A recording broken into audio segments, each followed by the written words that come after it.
Le don de l'Esprit Saint aux apôtres à Jérusalem a pour cadre une foule de personnes venues de tous les pays. Car avant d'être chrétienne, la fête de Pentecôte était une grande fête juive. C'est pourquoi il y avait beaucoup de monde ce jour-là, jour de Pentecôte, à Jérusalem. Et l'Esprit Saint se manifesta par le vent et par le feu. Chacun en reçut sa part. C'est une image, comme des langues de feu qui se posaient sur chacun. La peur a disparu.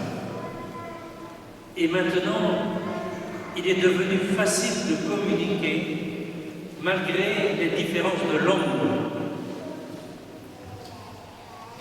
Les apôtres étaient tous des Galiléens qui parlaient dans leur langue galiléenne, et cependant, tous les comprenaient dans leur propre langue maternelle. Les nationalités citées par saint Luc, qui est l'auteur des Actes des Apôtres, représentent d'abord l'Asie, Parthe, Mède, Élamite, Mésopotamie, Judée, Cappadoce, Phrygie, Pamphylie. Ça, c'est l'Asie. Puis vient l'Afrique, Égypte et Cyrène. Puis l'Europe, romain et crétois. C'est-à-dire qu'à l'origine de notre Église, il y avait les trois continents, Asie, Afrique, Europe. Et pour ce temps-là, c'était le monde entier.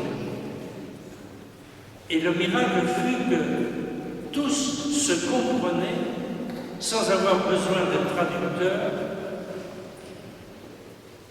Comment entendons-nous cela aujourd'hui?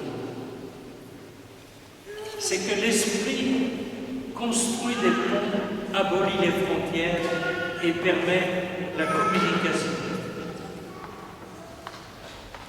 C'est une bonne nouvelle pour nous, car tout au début de notre Église naissante, il y a la compréhension, malgré la multitude des langues. Nous venons d'apprendre que le pape Léon de Rome va venir en France en septembre. Voilà une bonne nouvelle pour nous, les catholiques français, et nous nous en réjouissons à l'avance. Préparons-nous à le recevoir. Il représente le chef de l'Église et il aura sûrement pour nous, les Français, un message particulier qu'il faudra entendre. J'insiste, l'Église est internationale dès le début. International, ce n'est pas le bon mot. Il faudrait mieux dire universel, ce serait meilleur, mais c'est la même chose de dire catholique. Universel, catholique. Dès le début. Ceux qui voudraient ramener l'Église à la nationalité se fourvoient. Il n'y a pas d'Église nationale. Au XVIe siècle, le roi d'Angleterre, Henri VIII, a voulu se passer de Rome. Il disait, un roi, une nation, nous n'avons pas besoin de pape. Et il se sépara de la catholicité.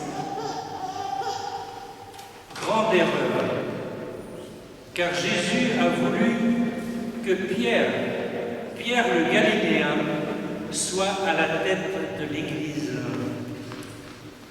Et désormais, c'est sur le tombeau des apôtres Pierre et Paul à Rome que nous trouvons, que nous célébrons le centre de notre Église. et que notre pape Léon vienne en France nous fait chaud au cœur, car il est le successeur de Pierre qui va venir chez nous. La traduction du mot Pentecôte, ça veut dire simplement cinquantaine.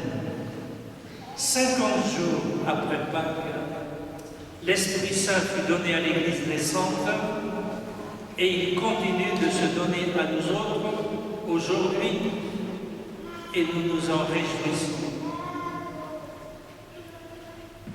Vous savez que la Pentecôte, c'est la troisième grande fête de l'Église après Pâques et Noël. Pentecôte termine le temps pascal. Demain, nous revenons au temps ordinaire. Je reçois comme un beau témoignage la joie des nouveaux baptisés de Pâques. Je les vois toujours au premier rang, là, mais aujourd'hui ils ne sont pas là. Et alors, leur joie me parle beaucoup, car ils continuent, les nouveaux baptisés continuent de manifester la joie de leur baptême, et ils ont bien raison, ils ont tout compris. La foi est forcément joyeuse. Alors, je dis à vous tous qui êtes là, bonne fête de Pentecôte. Vous êtes les membres de cette Église qui est née à Jérusalem 50 jours après Pâques.